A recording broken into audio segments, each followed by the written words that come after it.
Hi. A paper like which I thought of presenting on my I also do not work particularly on gender, but on theatre performance history, and particularly a particular performance form called Jatra from Bengal. But the title of my paper is Politics of Post-Identity, Staging Gender and Performing Sexuality.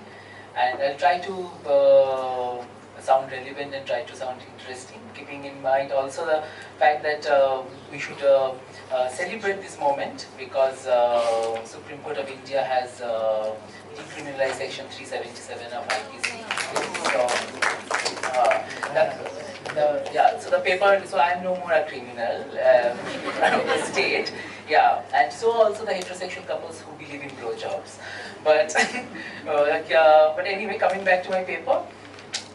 So keeping in mind this judgment that has come and the issues that now need to be fought around the LGBT politics, I would like to draw our attention to the queer identities and performances in the context of the tradition of female impersonation in India.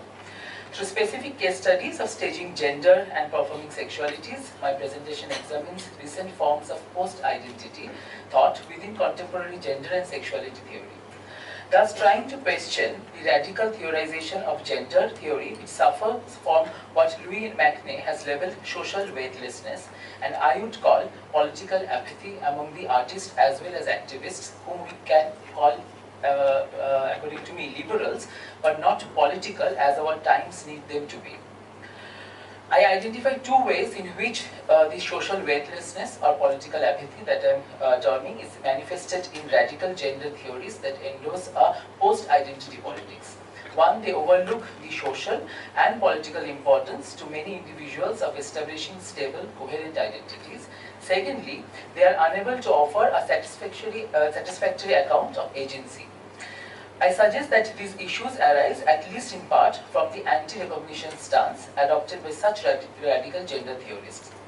I also argue that by incorporating a properly nuanced model of recognition of certain markers back into their theories, they can imbue their accounts with a properly grounded model of the subject that is responsive to the inequalities and oppressions that infuse the particular concrete context in which we experience and live out our identities.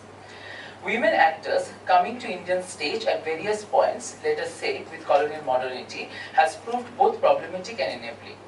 A. Manga, in her book Acting Up, which is one of the very nice critical book on staging gender, performing sexualities, particularly by women actors, directors, points out that almost all performance traditions, particularly theatre traditions, take it for granted that female roles would be performed by men, and by the same token, many of these traditions and their modern counterparts have disallowed women from appearing on stage.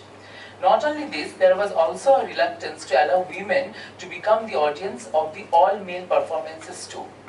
And she cites Arthashastra and she writes that, for instance, stipulates Arthashastra stipulates fines for women who watch plays without permission, and the fine is greater if they watch it at night. This has meant that the convention of female impersonification appealed to and was consumed by a largely male audience. In this presentation, I examine current forms of post-identity thought within contemporary gender and sexuality theory. These theories seek to reconfigure accounts of the subject and gendered identity in order to construct radical political projects aimed at moving beyond present inequalities and exclusions. They share the assumption that much of the identity politics associated with the 1970s and 80s feminist and queer theory, and here I am mentioning the Western development of feminist and queer theory, uncritically installs essentialist, normalizing concepts of gender as its foundation, which inevitably tends toward the exclusion and erasure of differences between women or gay and lesbians. Furthermore, this identity politics is seen to assume and reinforce the idea of a unified, coherent and authentic subject that is at odds with a fluid, multiple and fragmented model of the self favored by many contemporary gender theorists. Accordingly, post-identity thinkers have developed accounts that reject the stability and or coherence of the subject in favor of a politics founded upon three things that I'm looking at. One is nomadic becoming, imperceptibility and incoherence. And my case studies will also look at these three categories. Whilst there is much value to post-identity thinking, I argue that it often suffers from what McName has labeled social weightlessness. This term depicts accounts of subjectivity and agency that have become so disconnected from the everyday realities of social subjects that they lose much of their political and theoretical impact.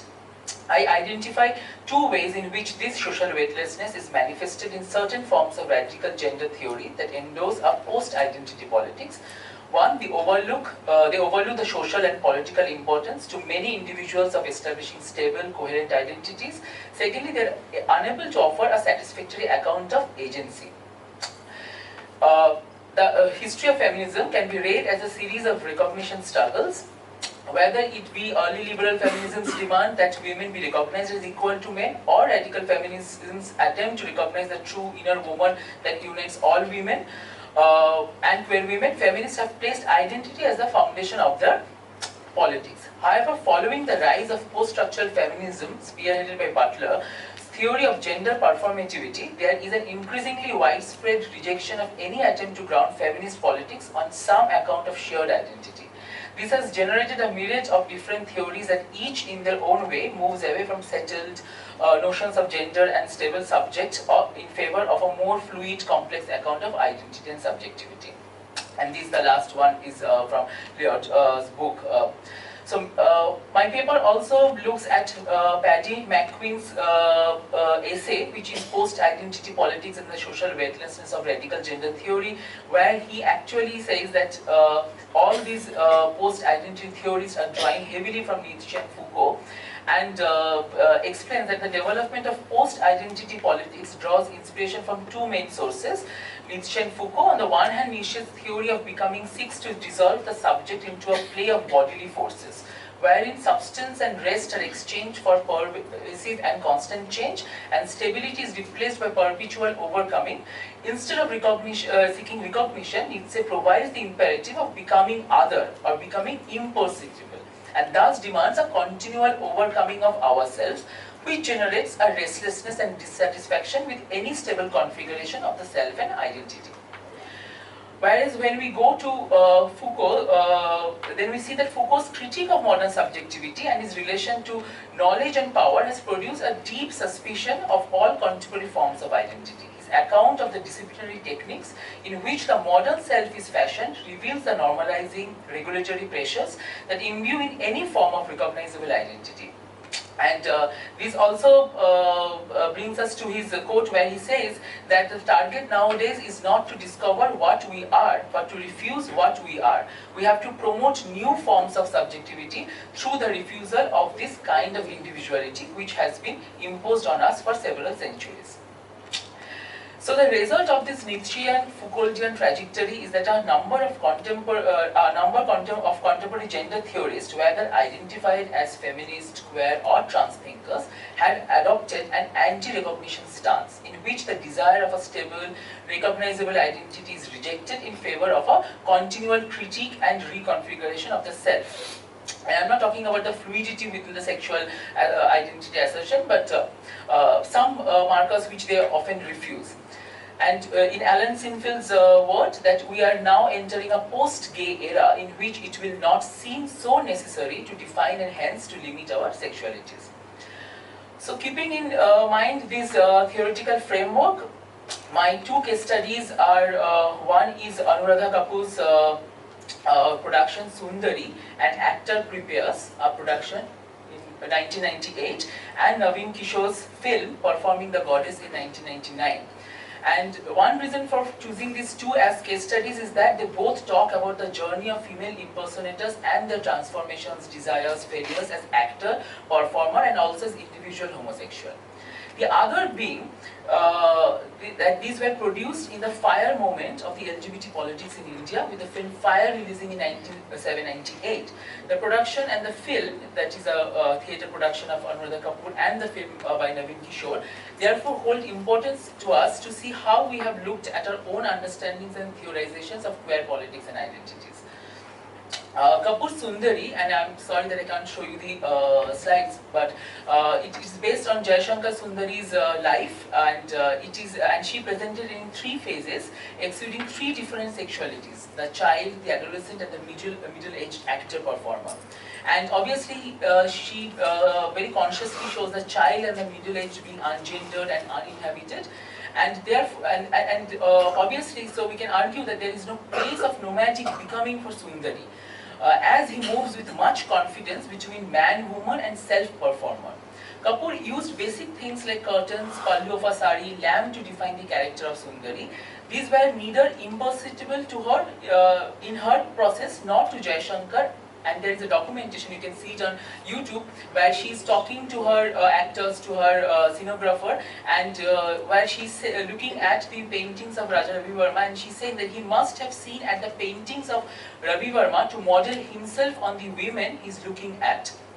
The radicalization of this process of observation, reception, imitation, and transformation is not an incoherent act. It is recognition to both the imagination and experience of being a performer-director and his or her perception of sexualities.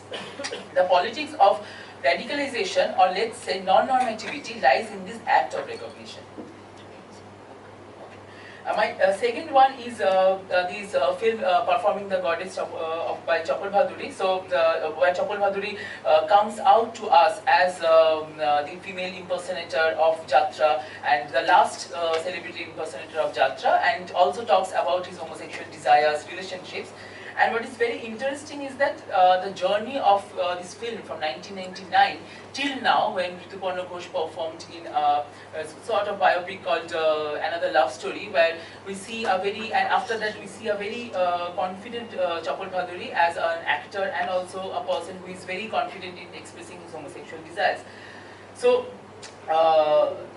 the whole idea is that in this post-identity era, the post-identity theory era, so when we are talking about, all these 3 things, that is nomadic becoming, imperceptibility, incoherence, we also tend to forget or ignore certain markers or elements which help us to transform the actor or the character to the actor. And that what I was thinking constantly from last day's discussion, yesterday's discussion, where this one person says that what happens in the meantime between the universal to the particular. And what is really bothering me since yesterday is that what we do in this meantime then, what is the question then? That do we compromise or and what should we compromise?